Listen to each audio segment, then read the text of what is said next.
So friends, अगर आप scholarship का फॉर्म भर रहे हैं एमपीटास्क पोर्टल से तो आपके सामने इस तरह का एरर आ रहा है। आपका एडमिशन रिकॉर्ड संबंधित नोडल विभागीय अधिकारी संस्था जिस विभाग के अधीनस्थ है उसके द्वारा यहाँ पर फॉरवर्ड नहीं किया गया है। इस तरह का एरर आपके सामने आ रहा है, अपलोड नहीं किया गया है। तो ऐसी कंडीशन में आप क्या कर सकते हैं, क्या इसका सॉल्यूशन है और ऐसा एरर क्यों आपको दिखा रहा है, आज के इस वीडियो में मैं आपको बताने वाला हूँ। सो फ्रेंड्स, यहाँ पर यह दिक्कत केवल जो फर्स्ट ईयर के छात्र हैं उनको जारी होगी। जब वो एप्लीकेशन करने जा रहे हैं तो उनके सामने प्रॉब्लम आ रही है। तो चलिए मैं इसका सॉल्यूशन आपको बताता हूँ, क्या इसका सॉल्यूशन है और ये प्रॉब्लम क्यों यहाँ पर दिखा रही है, मैं आपको एक बार बता देता हूँ। सबसे पहले हमें एमपीटास्क पोर्टल पर आना है और यहाँ पर हमें अपना यूजर आईडी पासवर्ड यानी कि आपका जो हितग्राही प्रोफाइल है उससे आपको सबसे पहले लॉगिन कर लेना है।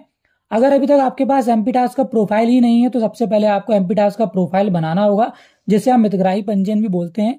तो उसको कैसे आपको क्रिएट करना है, एमपीटास्क प्रोफाइल आपको कैसे बनाना, उस पर मैंने पहले से एक वीडियो बनाया हुआ है, लिंक आपको नीचे डिस्क्रिप्शन में मिल जाएगा। उस वीडियो में जाकर आप देख सकते हैं और अपना जो प्रोफाइल है वो क्रिएट कर सकते हैं। उसके बाद दोस्तों वहां पर आपको एक यूजर आईडी और एक पासवर्ड आप क्रिएट करते हैं तो वो आपको मिल जाता है। तो वो यूजर आईडी, पासवर्ड और कैप्चा कोड डालकर सबसे पहले यहाँ पर हम इसको लॉगिन कर लेते हैं। जिसके बाद आप कुछ इस तरह से यहाँ पर देखिए लॉगिन हो जाते हैं। इसको यहाँ से हम क्लोज कर देते हैं। अब यहाँ पर देखिए लेफ्ट हैंड साइड आपको कुछ ऑप्शन देखने को मिलेंगे। यहाँ पर आपको एक ऑप्शन दिया गया है पीएमएस, जहां से आप स्कॉलरशिप के लिए अप्लाई करेंगे। तो यहाँ पर आप पीएमएस वाले ऑप्शन में क्लिक करेंगे। देन आपके सामने एक ऑप्शन आएगा एप्लीकेशन अप्लाई, इस ऑप्शन पर आप चले जाएंगे। अब यहाँ पर देखिए आपके सामने इस तरह का विंडो आएगा। अब यहाँ ऊपर देख सकते हैं वर्तमान शैक्षणिक वर्ष 2024-25। तो यहाँ पर देखिए 24-25 के लिए हम आवेदन कर रहे हैं।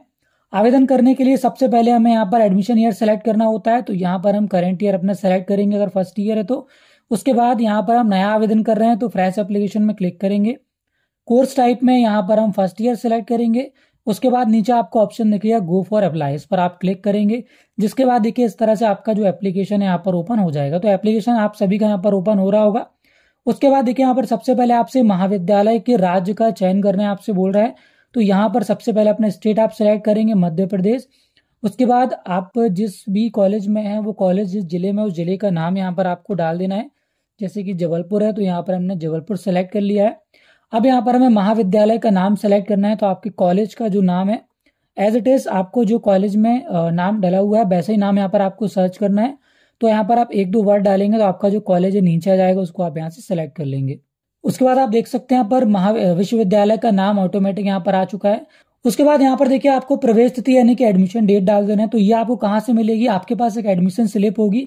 आप जब ऑनलाइन काउंसलिंग कराते हैं किसी भी कोर्स के लिए तो वहां से आपको एक प्रिंट आउट मिलता है जिसमें आपका एप्लीकेशन नंबर और जब आपका सिलेक्शन हो जाता है कॉलेज में और आप एडमिशन फीस पे कर देते हैं तो वहां से आपको एक एडमिशन आईडी या फिर एप्लीकेशन नंबर दिया जाता है। उसी में आपको एडमिशन डेट देखने को मिल जाती है। तो वो डेट यहाँ पर आपको एंटर करना है। इस पर आप क्लिक करेंगे तो देखिए कैलेंडर ओपन हो जाएगा। ऊपर आप क्लिक करेंगे, ईयर वाले में क्लिक करेंगे। आपको इस बात का ध्यान रखना है कि देखिए इस तरह का आपके सामने कंफर्मेशन विंडो आएगा। इसको आपको ओके नहीं करना है। अभी सबसे पहले आपको डेट सेलेक्ट करना है। तो यहाँ पर हमने पहले ईयर सेलेक्ट कर लिया, उसके बाद मंथ सेलेक्ट कर लिया, उसके बाद डेट सेलेक्ट कर ली। उसके बाद आप यहाँ पर जब डेट डाल देंगे तब यहाँ पर आपको ओके पर क्लिक करना है। आप पहले क्लिक कर देंगे तो यहाँ पर आप डेट नहीं डाल पाएंगे। उसके बाद देखिए आपसे एडमिशन आईडी पूछ रहा है। तो यहाँ पर जैसे कि मैंने आपको बताया एडमिशन स्लिप आपको मिली होगी, उसमें आपका जो एप्लीकेशन नंबर, एडमिशन नंबर है वो मिल जाएगा। वो एडमिशन नंबर यहाँ पर आपको डाल देना है। एडमिशन आईडी डालने के बाद गेट एडमिशन डिटेल्स का एक ऑप्शन आपको दिया गया है, इस पर आपको क्लिक करना है। अब यहाँ पर आप देख सकते हैं आपके सामने एक एरर आ रहा है, आपका एडमिशन रिकॉर्ड संबंधित नोडल विभागीय अधिकारी संस्था जिस विभाग के अंतर्गत अधीनस्थ है द्वारा अपलोड नहीं किया गया है।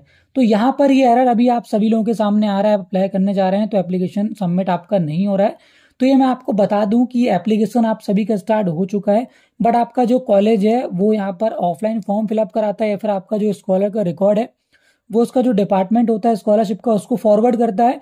उसके बाद ही यहाँ पर आपके कोर्स का जो एप्लीकेशन फॉर्म है, जो स्कॉलरशिप फॉर्म है वो यहाँ पर चालू होता है।